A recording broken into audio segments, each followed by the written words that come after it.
ಪರಪ್ಪನ ಅಗ್ರಹಾರ ಜೈಲಿನಲ್ಲಿ ದಾಳಿ ಮಾಡಿದಂತಹ ಸಂದರ್ಭದಲ್ಲಿ ಪ್ರಜ್ವಲ್ ರೇವಣ್ಣ ಬ್ಯಾರಕ್ನಲ್ಲಿ ಮೊಬೈಲ್ ಪೆನ್ ಡ್ರೈವ್ಗಳು ಪತ್ತೆಯಾಗಿತ್ತು.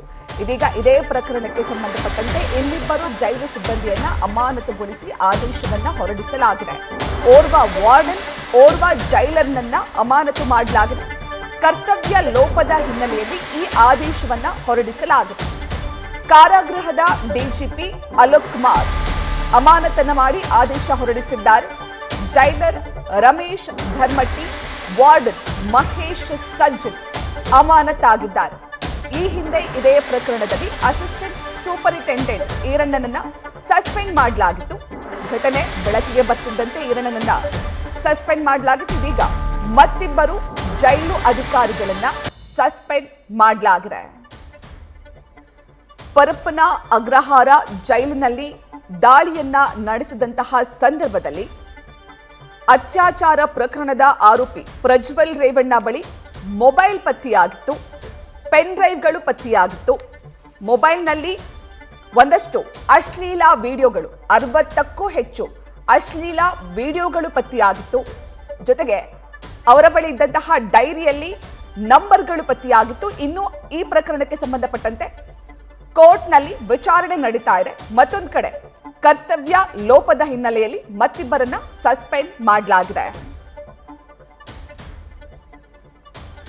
ಈ ಬಗ್ಗೆ ಹೆಚ್ಚಿನ ಮಾಹಿತಿಯನ್ನ ನೀಡ್ತಾರೆ ನಮ್ಮ ಪ್ರತಿನಿಧಿ ಶಿವಕುಮಾರ್.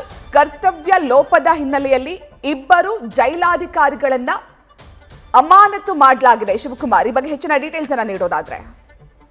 ಪರಪ್ಪನ ಅಗ್ರಹಾರ ಜೈಲಿನಲ್ಲಿ ಮಾಜಿ ಸಂಸದ ಪ್ರಜ್ವಲ್ ರೇವಣ್ಣ ಬ್ಯಾರಕ್ನಲ್ಲಿ ಮೊಬೈಲ್ ಪತ್ತೆ ಪ್ರಕರಣಕ್ಕೆ ಸಂಬಂಧಪಟ್ಟಂತೆ ಸದ್ಯ ಬೆಂಗಳೂರಿನ ಪರಪ್ಪನ ಅಗ್ರಹಾರ ಜೈಲಿನ ಜೈಲರ್ ಆಗಿದ್ದಂತ ರಮೇಶ್ ಧರ್ಮಟ್ಟಿ ಹಾಗೂ ವಾರ್ಡರ್ ಮಹೇಶ್ ಸಜ್ಜನ್ ಅವರನ್ನ ಅಮಾನತುಗೊಳಿಸಿ ಕಾರಾಗೃಹ ಇಲಾಖೆಯ ಡಿಜಿಪಿ ಅಲೋಕ್ ಕುಮಾರ್ ಅವರು ಆದೇಶವನ್ನು ಹೊರಡಿಸಿರುವಂತದ್ದು. ಯಾವಾಗ ಪ್ರಜ್ವಲ್ ರೇವಣ್ಣ ಮೊಬೈಲ್ ಬ್ಯಾರಕ್ ಪತ್ತೆಯಾದಂತ ವಿಚಾರ ಹೊರಗಡೆ ಬರ್ತಿದ್ದಂತೆ ಆ ಜೈಲಿನ ಅಸಿಸ್ಟೆಂಟ್ ಸೂಪರಿಂಟೆಂಡೆಂಟ್ ಆಗಿದ್ದಂತ ಈರಣ್ಣ ರಂಗಪ್ಪ ಅವರನ್ನ ಕೂಡಲೇ ಅಮಾನತುಗೊಳಿಸಿದ್ರು. ಜೊತೆಗೆ ಪ್ರಕರಣಕ್ಕೆ ಸಂಬಂಧಪಟ್ಟಂತೆ ಹೆಚ್ಚಿನ ತನಿಖೆಯನ್ನ ಮಾಡಿ ಒಂದು ವಾರದ ಒಳಗಡೆ ವರದಿಯನ್ನ ಕೊಡಬೇಕು ಅಂತೇಳಿ ಜೈಲಿನ ಡಿಜಿಪಿ ಜಿನೇಂದ್ರ ಕಣ್ಗಾವಿ ಅವರ ನೇತೃತ್ವದಲ್ಲಿ ಸಮಿತಿಯನ್ನು ಕೂಡ ರಚನೆಯನ್ನ ಮಾಡಿದ್ರು. ಹೀಗಾಗಿ ಯಾವಾಗ ಜಿನೇಂದ್ರ ಕಣ್ಗಾವಿ ಅವರು ಜೈಲಿಗೆ ಭೇಟಿಯನ್ನ ಕೊಟ್ಟು ಪರಿಶೀಲನೆ ಮಾಡ್ತಾರೆ, ಆಗ ಜೈಲು ವಾರ್ಡನ್ ರಮೇಶ್ ಧರ್ಮಟ್ಟಿ ಹಾಗೂ ವಾರ್ಡನ್ ಮಹೇಶ್ ಸಜ್ಜನ್ ಏನಿದ್ರೆ ಇವರ ಕರ್ತವ್ಯ ಲೋಪ ಕೂಡ ಎದ್ದು ಕಾಣಿರುವಂತದ್ದು. ಹೀಗಾಗಿ ಅವರ ಅಮಾನತಿಗೆ ಶಿಫಾರಸನ್ನ ಮಾಡಿರ್ತಾರೆ. ಕೂಡಲೇ ಅವರನ್ನ ಅಮಾನತು ಮಾಡುವಂತ ಕೆಲಸವನ್ನ ಕಾರಾಗೃಹ ಇಲಾಖೆ ಡಿಜಿಪಿ ಅಲೋಕ್ ಕುಮಾರ್ ಅವರು ಮಾಡಿರುವಂತದ್ದು ಒಂದ್ ಕಡೆ. ಮತ್ತೊಂದ್ ಕಡೆ ಯಾವಾಗ ಪ್ರಕರಣ ಹೊರಗಡೆ ಬರ್ತಿದ್ದಂತೆ Bengaluru central prison SP ಆಗಿದ್ದಂತ Anshu Kumar ಏನಿದ್ದಾರೆ ಅವ್ರಿಗೆ ಶೋಕಾಸ್ ನೋಟಿಸ್ ಕೊಡುವಂತ ಕೆಲಸವನ್ನ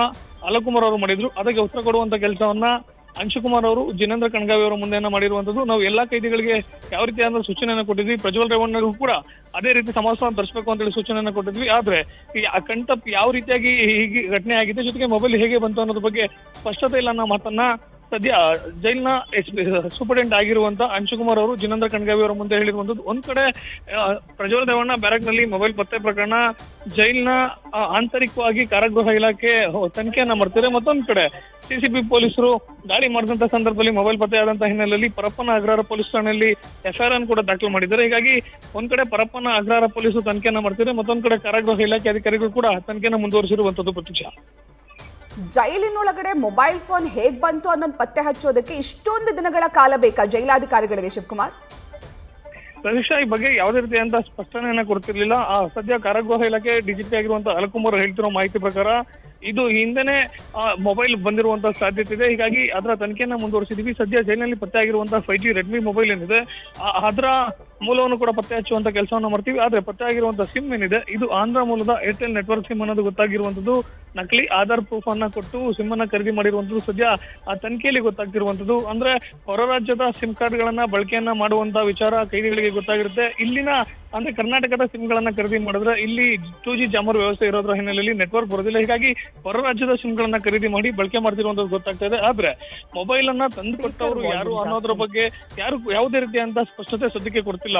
ಪ್ರತೀಕ್ಷಾ, ನ್ಯೂಸ್ ಫಸ್ಟ್ ನಿರ್ಭೀತಿಯಿಂದ ನಿಮ್ಮ ಪರವಾಗಿ.